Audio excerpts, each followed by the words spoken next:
Thank you. Hello, everyone, here from the museum in the exhibition. I'm Bruno Taut. I will just walk you live through. Here we are. And Taut is known for all his works in his Siedlungen in Berlin, of course, and in Magdeburg, but we also wanted to present him in his full context. So that was also focusing on his artistic qualities and ideals. So when you start here, you will walk past this timeline with his most important works and what he is known for. And to honor his colorful qualities in his neighborhoods, we also use the Keim colors, the mineral paint that he uses in his buildings. And here is the beginning, his early works that you will see that he was also very much into drawing, and his big source of inspiration, the nature. So here is a small presentation of how we do this. These are all on loan, authentic drawings from him. So that's very special that we could show them here in this museum. And what we did also in the exhibition design, which I really love, is the windows that is with his drawings also there. And he's mostly known for his glass house that we see here, a very expressionistic building, was designed in 1914 for the German the Werkbund, and it was also to promote the use of glass as a new material. And you see it's also made of concrete. So those were all new materials in 1914, which is a very special model that we have here. It's one of his most famous works, but unfortunately it doesn't exist anymore. And this is a model made by the TU Berlin.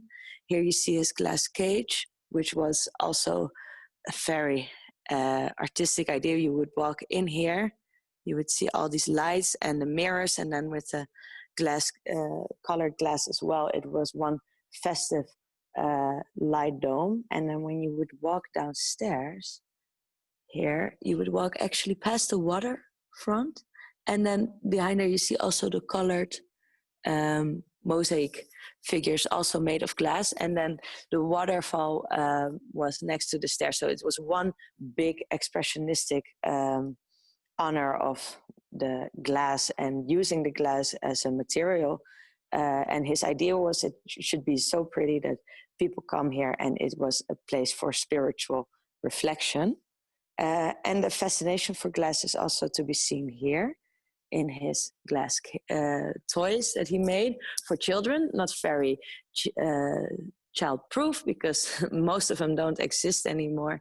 But his idea was like you have the little farmers things that you can make your own little villages, but then for children to create entire cities of glass, and it was called Dandana. And then here is some attention to his socialistic beliefs. He also founded the Arbeidsraad voor Kunst, which was a very big movement just after the First World War to claim for more power of the arts in political power. And this idea came after in the Weimar Republic. But that didn't really work out, but his ideas were still, it was based on the ideas that was happening in Russia with Arbeidsraad. So there you see his socialistic ideas that he had, and he wanted to make a beautiful world for everyone. So here is also drawings that we have for also crystal palaces, because when it turned out it didn't work to make art accessible for everyone, he was just drawing to his imagination, and together with other artists like Hans Scharoun and Herman Finsterlin, they were all creating these very expressionistic ideas, and it was all part of this whole movement right in the beginning of the Weimar Republic, where there was not work very much in reality because there was a big economical crisis, but there was a lot of ideas to do, and pushed by all the socialist beliefs, they wanted to create a beautiful world for everyone. So here is also a big cosmos big bang kind of what he made, which we have here in this hallway. And then you walk here in the second room. I hope everyone can see it great. And this is more focusing on him as a builder. And then we start here with his works that he did in Magdeburg. I'm not sure if everyone is familiar with this, but he created, he was appointed city architect, city architect. And it was in 1921, so there was still not that much money available, but he was appointed there, and he made a big impression by creating all these colorful buildings. And he did that because, well, painting was cheaper than building, so it was possible to give the city a big metamorphosis in the 1920s. And this was very well published also. Also in the Netherlands, people were so interested and were thinking, what is happening here? So here we see a photograph of a facade that he made together with artist Carl Krill. And then here is a face of a Dutch artist, Jaap Gidding, who was so inspired after he visited them both in Magdeburg. So there was also a nice connection between the two. And then here, also some of his colorful work that is known. And this, all this work in Magdeburg gave him a push to be able to work here. I will walk here, sorry, to work in Berlin after the city expansion in the 1920s. And then here's the map. And then you see actually in the center, that was Berlin Central, but then around it is where he built. It was more than 25 siedlungen that he created. So that is very much, more than 10,000 homes. And all the areas are, almost all of them are very colorful. So we have them here as well. And the photographs, because of course you cannot really show how well the colors are in real life, but then with the photographs we made them. And we display this also with a few models. So here you see this, a lot of green in this model. It's an older model from the Stadtmuseum in Berlin of Gartenstadt Falkenberg that he created. Also colorful houses. The colors aren't as bright anymore as they used to be on the model, but you see that he has also a lot of space for the gardens, and the whole idea of the garden city was something that he admired. And this idea of creating these colorful areas was creating one, creating one area that people felt connected to, but also creating individuality by painting every house in a different color.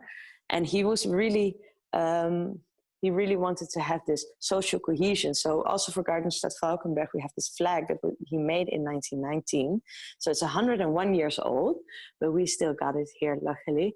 And it was quilted, and it was supposed to be worn on special occasions. And you see that here, that it is actually used when these social gatherings were there. So this whole idea of making all these homes was and these areas for the working class people, and to unify them and promote cohesion. And here also a beautiful photograph of the Gartenstadt Falkenberg. So that was his ideas and his beliefs for the areas that he was building, but he also had ideas of this, how to live in the house. So not only the house as a neighborhood. And here's a very special model that we have of his own living house that he made in Dahlewitz outside of Berlin. And I hope you can see it, this colorful interior, the red for the calm in the living room. Then you go up the stairs, green in the bedroom, blue here. And even these are the ceilings, the floor of the ceiling were also painted. So it was one colorful arrangement. And also in this very unique, like triangular house, which is not seen so much.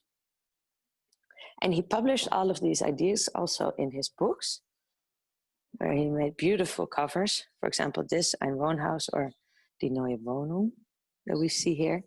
And he had all these ideas about how to live efficiently. So here is the kitchen that he created in the 20s for the Uncle Tom's Hütte. You had to have your rice and stuff all close by, a foldable table, a chair. So he was really thinking of how to be super efficient. And what he did for that was also creating all these walking paths. So how to live responsibly. So he was really a big name in the architectural field. But then, unfortunately, of course, we know the history. In Germany, 1933, after the Reichstagbrand fire, it was not so great anymore for people who had communistic or socialistic tendencies. So Bruno Taut fled, maybe you can see here already, he fled to Japan, where he could work from 1933 to 1936.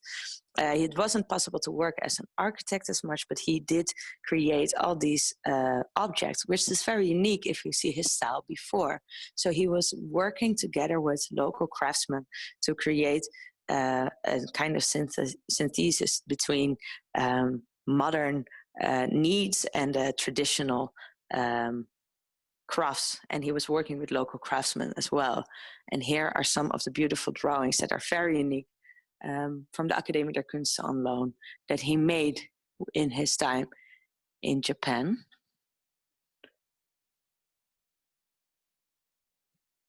So that is to be seen here. And because he couldn't work as much as an architect, there's a different place where he went, so maybe you can guess.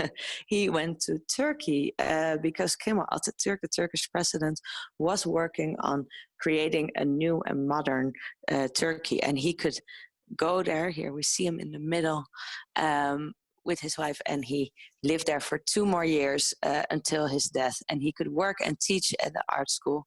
And this is very unique, his home that he made, that is still in Istanbul to this day. So you see also his influences from Japan, and a beautiful villa it's supposed to be. Here are some schools that he designed. And the stairs, which I really love with the spiral as well.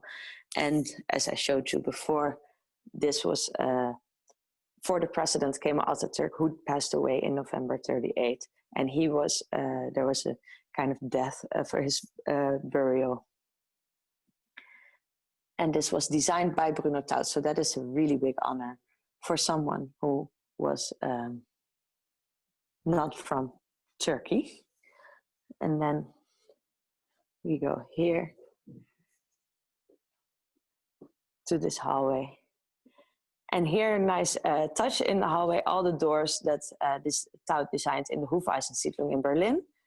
Very nice and colorful, and all very different. Photographs by our Ben Bushveld. And then here in the final room, we have a rainbow room dedicated to Taut, of course, with his colors, but also because there is an area in the Netherlands that is called the Rainbow District, and it was built in 1998, and it was built as a tribute to the work of Bruno Taut. So it was also built due to a big color scheme as well. So this is also a nice relationship to the Netherlands that his legacy lives on, of course, after he died in 1938. A lot of artists and architects are still very much inspired by him. So that's also why we made this presentation of all the books that were published in different languages on Taut. So Japanese, German, of course, but also in Dutch, and our publication that we made as well. Oh, no. Yes. So I really wanted to thank you all for your time, and hopefully I've given you a nice view of what our exhibition is. It's really the first time in more than 20 years that there is attention drawn to Bruno Taut in the Netherlands. And there was a lot of communication, and Taut was also a big influence for Dutch architects. So that is really nice that I could join here in this digital webinar.